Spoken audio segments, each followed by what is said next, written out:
Welcome to Inside Sim Racing. I'm John Sable, and this is our first look at the iRacing Season 4 2016 build.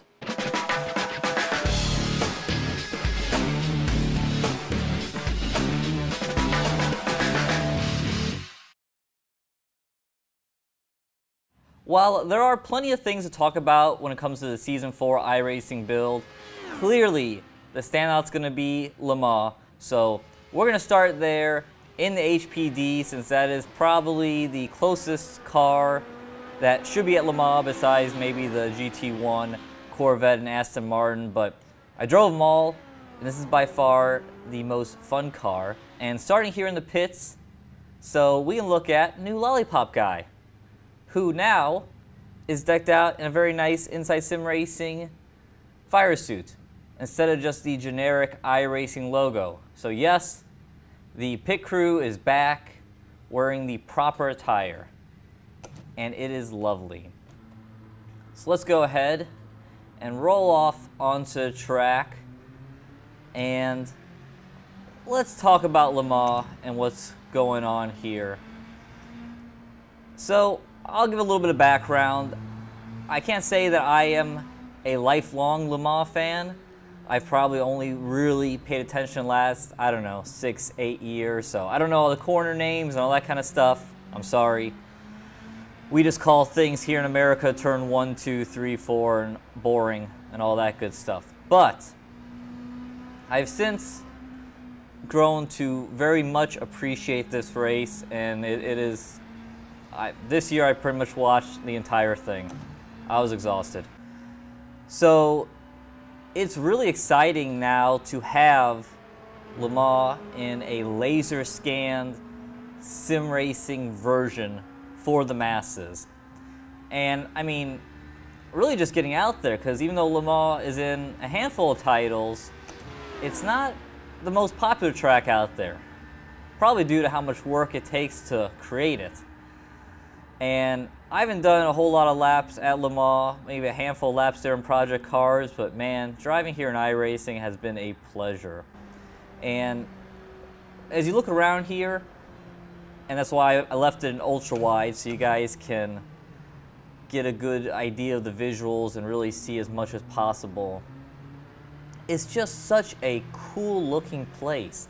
It's so special. I mean, look off on the right there. There's like, it's a stone company, you know, selling countertops or walkways, and you have houses and other businesses. I mean, it's just really such a unique place. I mean, it's like Spa on steroids. And that Spa has all this unique structure that nothing's much alike, and it feels like you're really going someplace. It's why they created road course in the first place, make it feel like you were traveling somewhere. That's Le Mans, but like times Spa by like 3 or 4, and that's Le Mans. When it comes to the size and just the uniqueness of this place, everything is so different and it's so awesome. I mean, look at the trees. There are so many different unique vegetation going on here. It was taking forever to do the modeling for all these different trees and shrubbery and whatnot. And I have to say, iRacing trees are looking pretty good here. They've come up with some new trees over, I would say, the last year with Nordschleife and then Imola. And I know in our Season 3 preview, I did make a comment there were some trees I didn't really care for. And there's still a little bit of that there where some of these trees really stand out, which sounds odd, but I don't know. Some other titles, they kind of all blend in a little more, and it's a little more together, and I kind of like that look. But maybe it's because of how tightly packed the trees are here, it does look really nice. And yeah, it is nicely done, and I can't imagine the amount of hours that went into creating all these different unique trees. Really love that corner. I love road courses that have a corner with some camber, some banking. It's just makes it so much more fun. So now on this kind of slow lap tour, we're entering the Porsche S's, which, as someone who's not overly familiar with this track in terms of driving it. I've always watched it on TV and see how and hear how challenging it is. But man, driving it, you gotta be so perfect on your line. And in a prototype car, it is so much fun. You can just really whip around these corners, but you gotta be perfect. And as you see there, ran a little wide. We'll test that out a little bit. It's kind of, this track is fascinating in terms of the points on the track where you can run a little wide and not get penalized, and the places where you can't. It's definitely, it's interesting. I just want to slow down here for the front stretch again. Just look at the architecture, so unique. You got the new flags waving up there. But man, this front stretch just feels so cool. It's just so unique. I mean, it is Le Mans, and it is absolutely unique, but there's reasons. This is part of it. I mean, just all the structure is very unique. All the grandstands, every single one's different. It's like they just kept on building new ones over the generations, and it just kept on changing. And it's just so neat.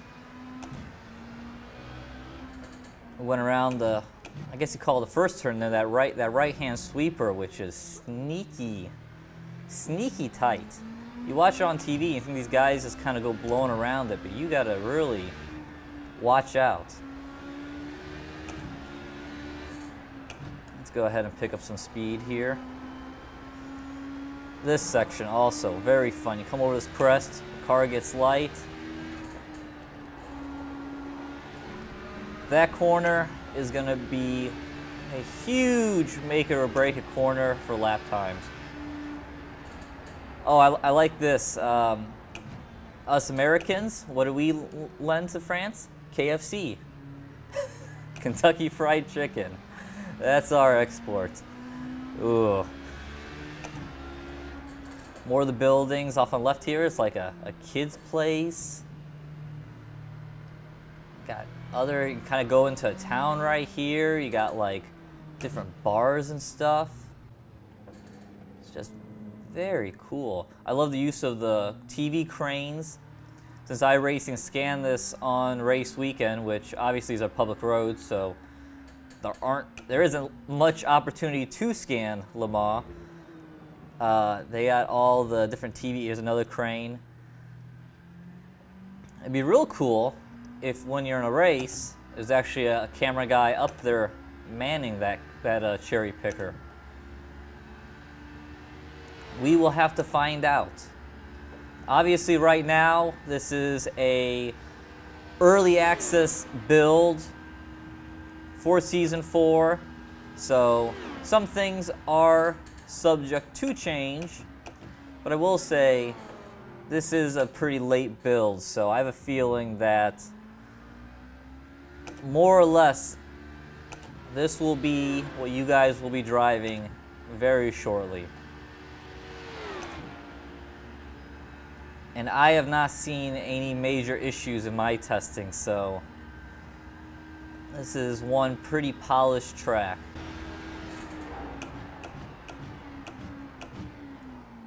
Again, another great section.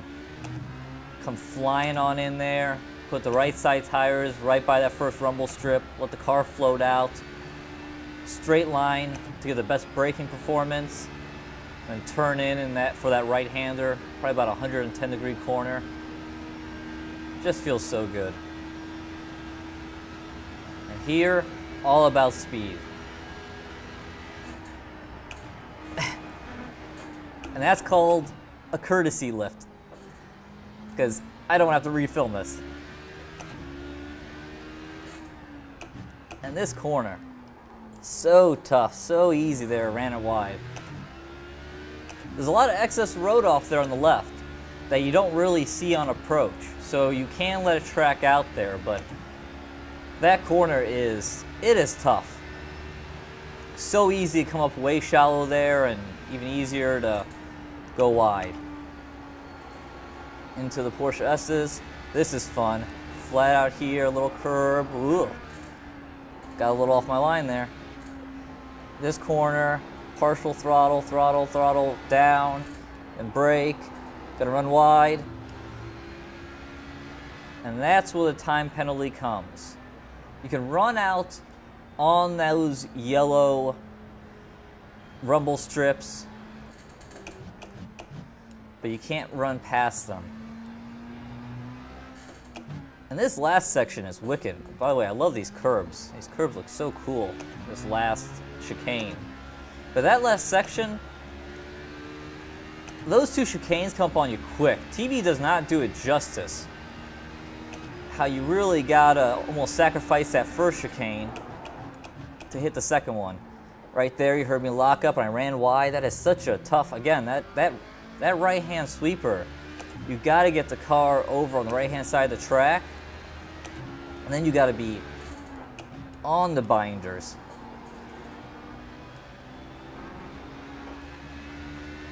Over that hump, car gets light. Try to carry the speed. Again, I like what iRacing has done with the track limits. They let you step over a bit. They let you do what the real guys do.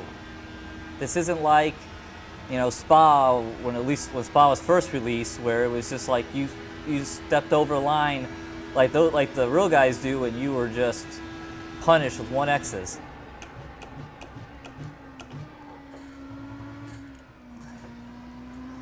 First gear, definitely not the right gear. That first bus stop is tricky. You were carrying a ton of speed. I still haven't figured out the perfect braking marker yet. But that will come with time. For the second chicane, you can come in here a little bit harder. They're braking at the 100 sign. I assume 100 meters. And down on the throttle. And off we go. Again, you definitely notice the road going from side to side, across the crest. Braking way too early for that. And throttle down. Again, there's this extra road past the rumble strips that you can take advantage of. It's very cool to have.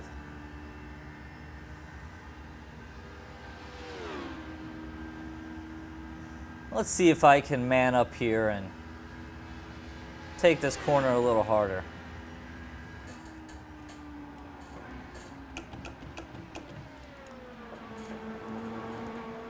That was a little better.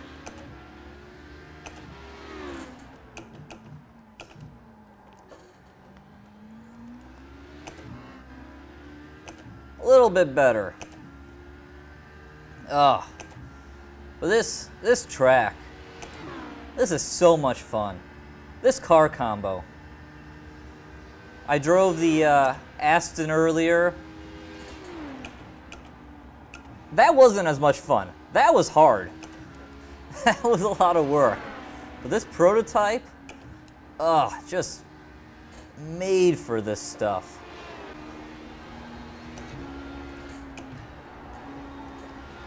There we go. Kept it clean this time. Blow through this last chicane. Don't even think about it.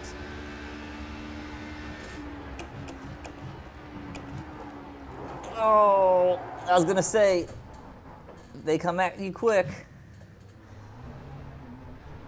At least we get a nice view of, again, more lovely structures. So, I think there's a fries over there. Let's take this opportunity to talk about some other things happening in the Season 4 iRacing build. And while Le Mans is definitely the showstopper of the build, there's some other things going on. So let's start with graphics. And some pretty exciting stuff on kind of more of the fringe technology side, whether it's you running a big triple screen setup or running VR. And luckily, I have the equipment here to represent both those things. So first up, let's talk about VR. And now anti-aliasing is enabled for VR headsets, the Oculus Rift, and now the HTC Vive.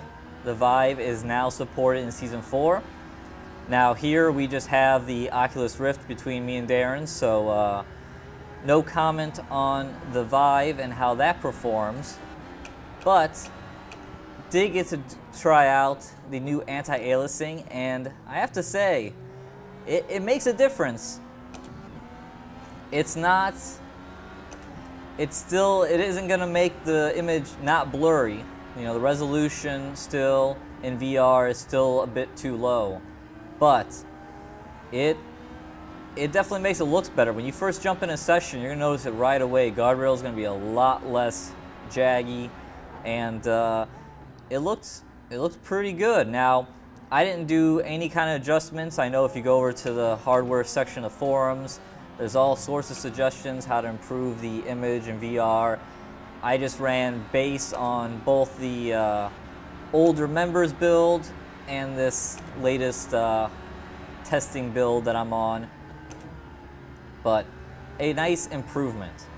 And while I was there, I got to also check out the new driver body, which is now much more slimmed down. You really see it in VR. It's kind of funny. It's like in VR, you can definitely see that the driver isn't so pudgy anymore. It definitely it didn't suit me. The new driver definitely is much more my body type. So that's good to see. Much more realistic looking. I mean, not that the old guy was terrible, but like I said, just a little pudgy. But had huge arms, so you know, at least had that going for him. And then also on the graphics front, there is some love for people who have sprung for the new 10 series Nvidia graphics card and have triple screens. And that is the implementation of the simultaneous multi-projection technology from Nvidia.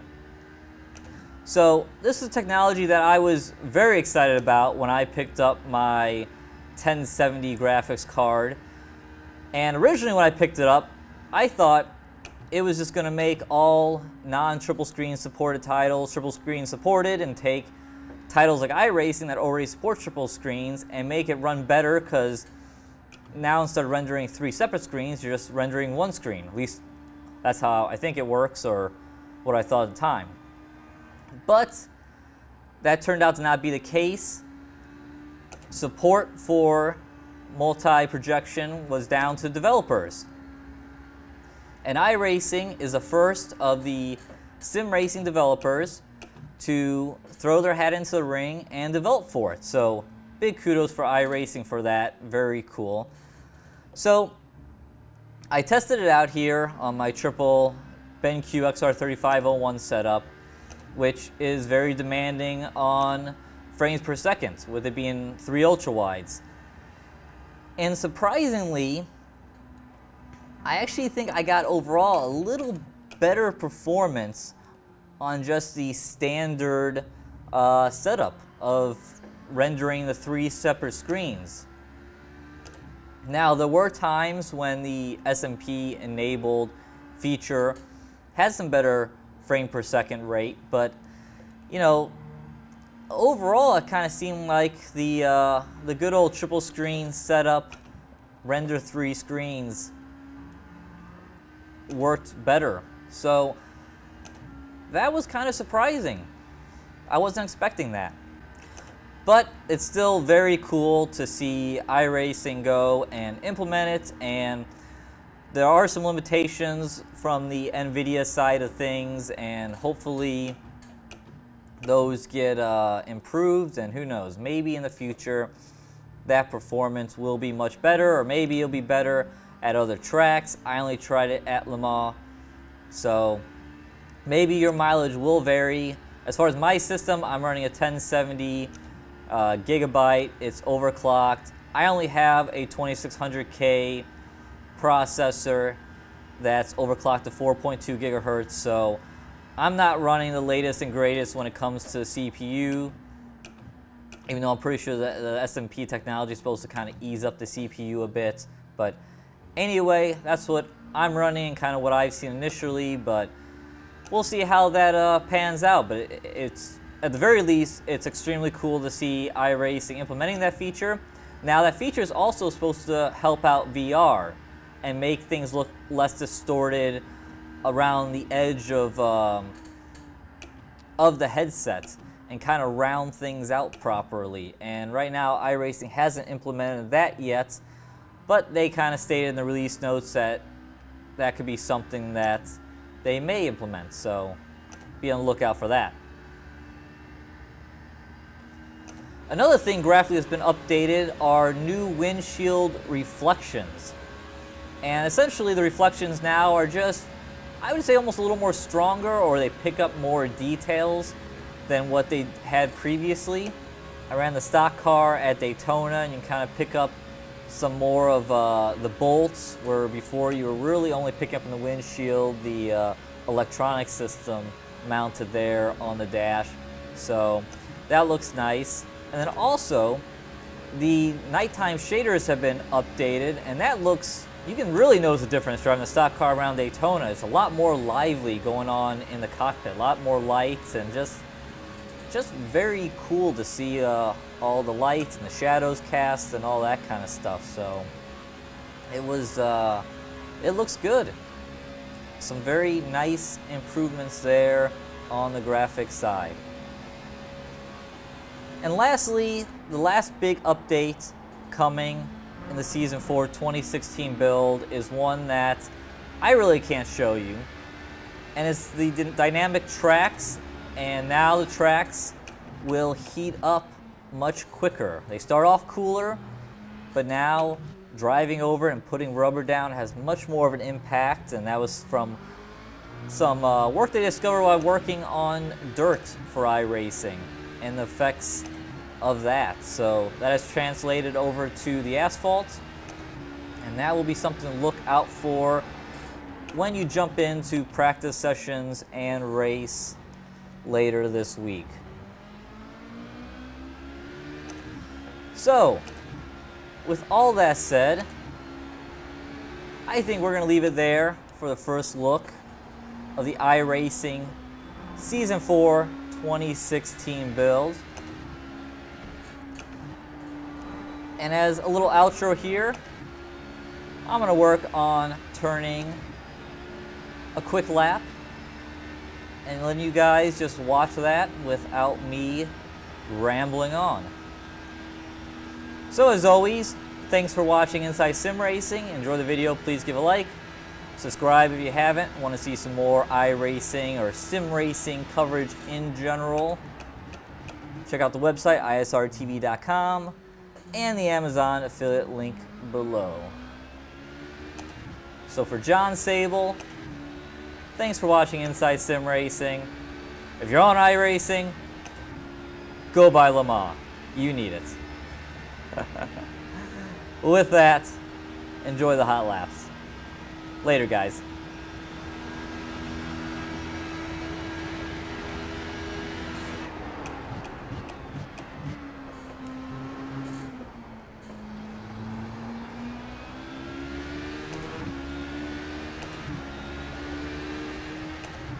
Oh, and one more thing I forgot.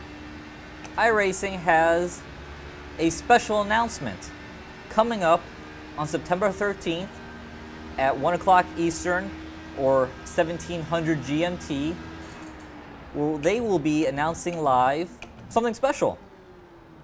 I don't know what. You guys don't know what. It was in the release notes. Something is being announced. It sounds like it's going to be live. They've never done this before, so hopefully it's something big. I can think of a lot of things off the top of my mind. One thing I really hope, maybe an LMP1 car for Le Mans. Because again, that would be the bestest.